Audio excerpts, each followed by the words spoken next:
Now back to the show. This is The Law Show on CL 650. I'm leaving on a jet plane. I don't know when I'll be back again. All right, and welcome back to The Law Show. We're talking about family law, the breakdown of relationships, and we have our two experts here, David Halkett, partner at McCrory Hunter in Surrey, and Leah Donaldson, associate at McCrory Hunter. And we're talking about divorce. We talked about children, spousal support, child support, all of those really hard things to talk about, I'm sure.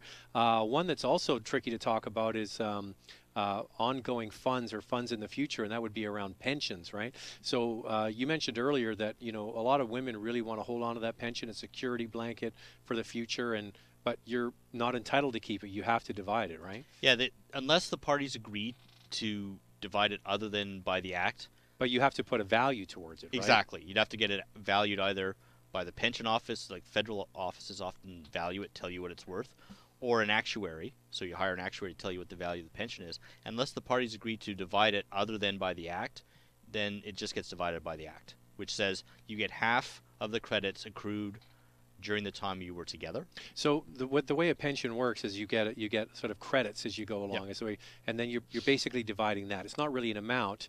It's just at the end at retirement what they're worth, right? Exactly. So we'll assume a normal 35 years working to get your pension, and if you were together 19 years, and you then broke up, you're entitled to one half of 19 over 35. Mm-hmm. So one half of 19 years service versus the total years of pension. I didn't think I'd be doing math today. Yeah. So it usually, in a lot of my cases, you end up getting 25 or 30% of what the pension value is just by the time you do all the divisions. Mm-hmm. The scary ones are for the people who divide it twice because they were married twice, mm-hmm. and the pension got divided twice. And before you know it, the recipient's getting, or the one who earned it, is getting maybe a quarter of the overall pension. And there's some big pensions, right? There are. Is, yeah. Who has the best ones?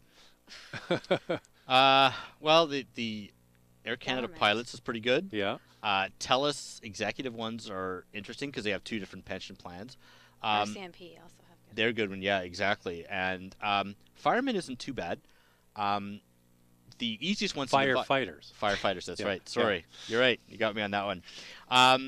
The provincial government ones are probably the easiest to divide, mm-hmm. because they're just nice government pensions. It's a superannuation pension, and teachers are like that as well. Right.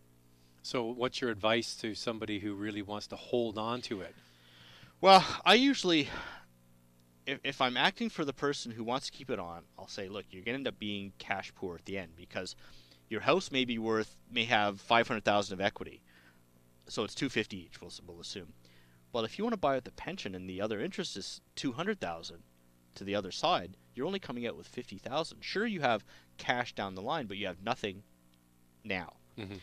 If I'm the person who is trying to get the pension divided because I'm not the member, I would tell them don't agree to being bought out unless it's in your best interest, because you're giving up cash in the future when you may not have retirement. Yeah, and you need it, yeah. And the one thing is when you have a pension, you get it every month when you're just for breathing. Whereas the cash now, you could lose it. Your house burns down, you don't have insurance, you have nothing. And of course, that works only in what they call defined benefit plans, mm-hmm. which are most government pensions and such. If you're on a defined contribution, it's like a group RSP, so they usually just get divided. But I usually tell people, because most are based on the best 5 years, that could be when the person's 59 to 64, 60 to 65. So you get the benefit of their best earning years even though you divorced them exactly 10 years earlier? Yeah, you get your percentage based on whatever their pension amount is. And the other thing is there's a cost to, if you do want to buy someone out, you have to you normally pay to have it valued, because we need to find out exactly what it's worth. So that might mean retaining an actuary and going through that process. So it's easier just to say, let's just share the credits. Exactly. There's ways around, because some people want certain money, you can divide a little bit less of the pension. But my basic rule of thumb, and most of them, is I tell my clients, keep the pension. If you're the non-member, get it divided just as per the act, because it's safe, it's secure, you know what you're going to get. And sometimes you get transferred into an RSP yourself, like a locked-in vehicle. But otherwise, you just get a lifetime kind of annuity at the end of the day. All right. So what about CPP? So you have two people working, somebody's contributing at a much higher rate than the other person. Now, CPP isn't a huge amount of money every month, but how do you calculate that? So that's also it's under the CPP Act, so it's prescribed to be divided. The credits that you earned during the relationship again, and that's not it's something that some people don't think about, but it's very important. If one party stayed home during the relationship, they're not necessarily thinking about CPP, and it isn't a huge amount. It doesn't necessarily equal what a bigger RCMP pension would be, but at the same time, it is a large amount. If neither party has any employment pension, it's important to divide those credits as well. Like your max can be about $1,000 a month. So if you were together for a long time and it's divided equally, that's still $500 of income to you down the road that you wouldn't have.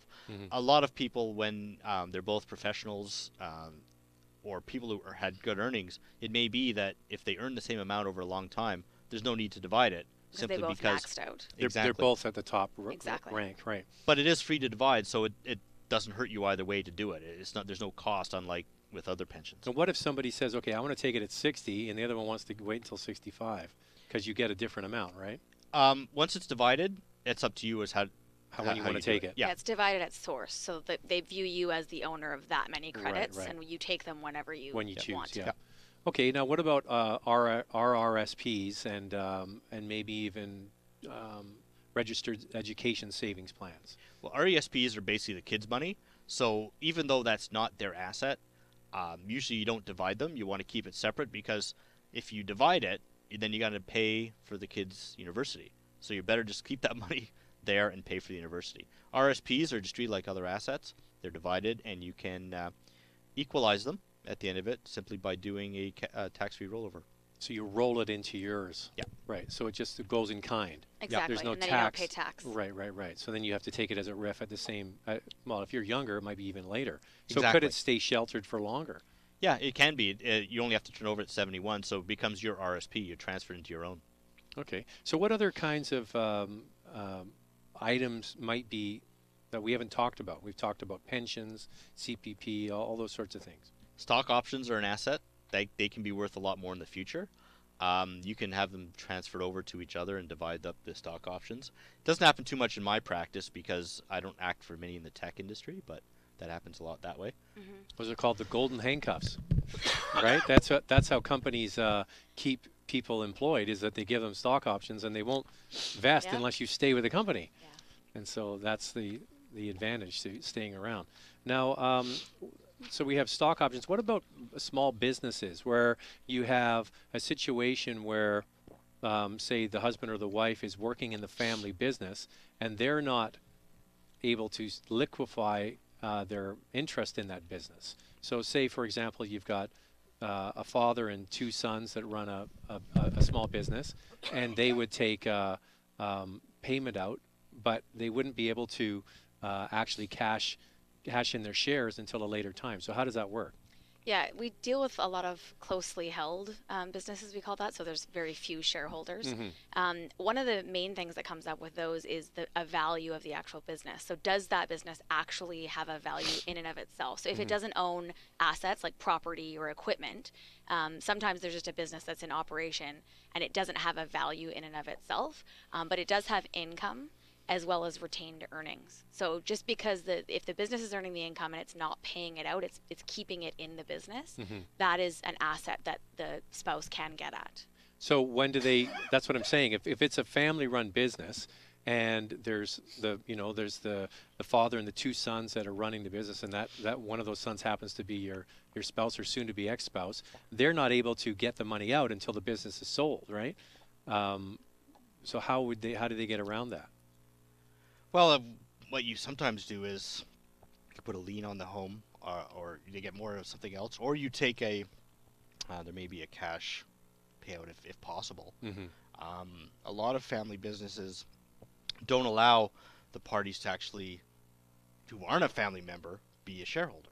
Oh, so they wouldn't have rights to it in the No. first place. So that's the way they get around it. You just don't have access to that. They still might have to compensate them for the value, but they can't make them a shareholder Right. because of agreements as between the existing shareholders. And that's the exclusion you're talking about, parents to children and things like Yeah. that, right?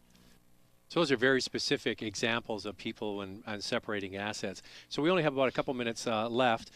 David, so somebody's listening to this show, either themselves or somebody they know is going through a rough patch and is thinking of breaking up. Yep. And you know, it happens. I mean, there's no real shame in it anymore. And what should they do? Well, the first thing I think, if you're thinking of breaking up, is find out your rights. You know, call up Leah, call up me, call up a lawyer, find out what your rights are. Then also figure out yourself if it's something you really want to do, because once you get down that road of separation, it's sometimes hard to go back. And do you ever have situations where they kind of start through it and they go, well, I actually want to be with you? I do. Yeah? That's Yeah. good. Those are happy stories. Yeah, it is. I had a meeting once where they decided to reconcile, and the other lawyer at that office said to me, "Gee, you and this other lawyer are such good lawyers. They actually got back together again." So it doesn't happen often, but it's happened sometimes. And I think Leah and I, despite what we do, if people didn't break up, I don't think we'd be upset that they don't break No. up. It's just that's just what we do. Mm-hmm. And so, Leah, what's your advice to somebody who's listening to this and the steps they should take to end their marriage? I would definitely say to inform yourself about your situation. And then, like David said, I would get some advice from someone that you trust, a lawyer, whoever that might be, so that you know your path moving forward. And that might not be to separate, but then at least you know where you're at moving forward. Well, one thing I've learned doing this show is that a lot of those misconceptions that are perpetuated in movies and TV shows and things, and just the stories that people tell each other, they're not true. Like, the law is there to protect both sides. You know, some guy isn't going to get cleaned out. I mean, the law looks at things very black and white in many ways, right? Exactly. It's just like people don't think that we go to trials with just one yellow pad of paper. Yeah. And we know exactly. You don't? No, exactly. I wish we did. It's not as the way people see it, and find out your rights and know what you're entitled to and what you're not entitled to. Yeah, and get the advice. And that's why we're doing this show, to let people know. And thanks for the free advice today. No Appreciate it. David Halkett, partner at Macquarie Hunter, and Leah Donaldson, associate at Macquarie Hunter in Surrey, right above the SFU campus in Surrey Central. So That's it's correct. easy to find. Big tower there. Thanks for being on the show. A great conversation as usual. I'm Zach Spencer. Thanks for listening to The Law Show on CL 650.